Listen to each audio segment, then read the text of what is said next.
Bonjour à tous, ça vous a plu jusqu'à présent? Alors on continue sur les intégrales de l'année 93 des X-Men avec le tome 4, sorti en octobre 2018 chez Panini Comics.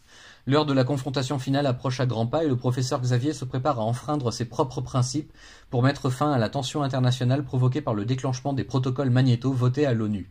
La gigantesque station orbitale Avalon flotte dans l'espace avec à son bord les plus fidèles partisans du maître du magnétisme, et sa simple présence a été interprétée comme une menace assez importante pour que les gouvernements unis lui déclarent la guerre. Un maillage complexe de satellites empêche désormais Magnéto de se rendre sur Terre, mais il en faudrait davantage pour l'arrêter. Voyant ce déploiement de force comme une provocation, Magnéto parvient à surcharger le système grâce à sa propre énergie électromagnétique et plonge l'ensemble de la planète dans un blackout complet. À part les installations des X-Men protégées par la technologie avancée des Shi'ar, le monde entier a perdu toute forme d'énergie électrique et les morts se comptent déjà par milliers, si ce n'est davantage. Tentant le tout pour le tout, Xavier décide d'accompagner ses X-Men au combat en revêtant une armure spéciale créée dans le but d'affronter Magnéto et de résister à ses pouvoirs. Mais alors qu'ils pensaient être entrés dans Avalon en toute discrétion, nos héros sont soudain frappés de plein fouet par une attaque de leur ennemi qui les affaiblit grandement et les met en déroute. Magnéto est plus puissant que jamais et il faudra toute l'énergie disponible à nos chers X-Men pour tenter une diversion, tandis que Xavier et Jean Grey combinent leurs pouvoirs télépathiques afin de pénétrer les défenses mentales de Magnéto pour l'affaiblir en utilisant ses propres traumatismes contre lui, une méthode radicale et invasive que Jean ne supporte pas longtemps car elle est bien au-delà des idéaux que lui a jadis inculqués Xavier, désormais prêt à tout pour en finir.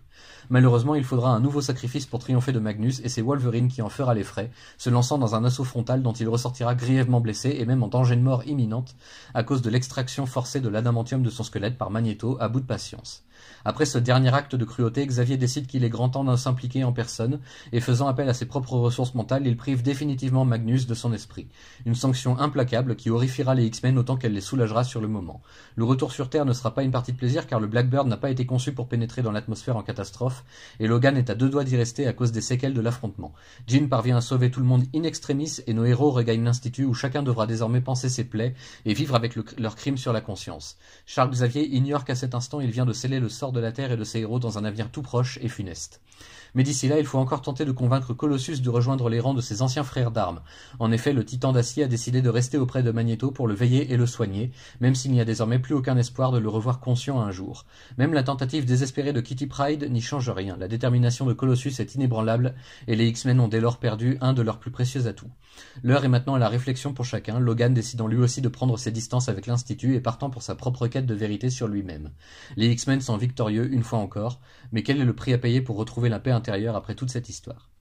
Nos héros font face à une crise majeure de leur carrière et de leurs existences et leur mentor, autrefois si pur et intransigeant, se rend coupable d'un crime atroce qu'il aurait préféré éviter et qu'il aurait mieux valu éviter, comme nous le découvrirons quelques années plus tard. En effet, la fin de l'arc de l'attraction fatale débouchera 3 ans après, et après une série d'événements tragiques et bouleversants, sur le terrible récit Onslaught qui changera à jamais l'univers Marvel dans son ensemble.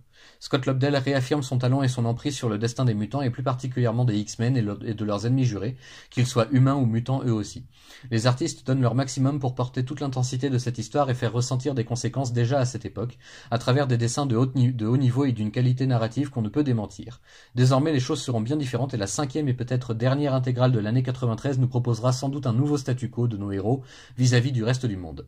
Que dire de plus à part que j'ai adoré, c'était vraiment excellent même si ce n'est pas l'une des histoires les plus connues et les plus renommées des X-Men, à mon sens elle est aussi importante que possible, c'est du grand spectacle comme on en voit trop rarement même de nos jours.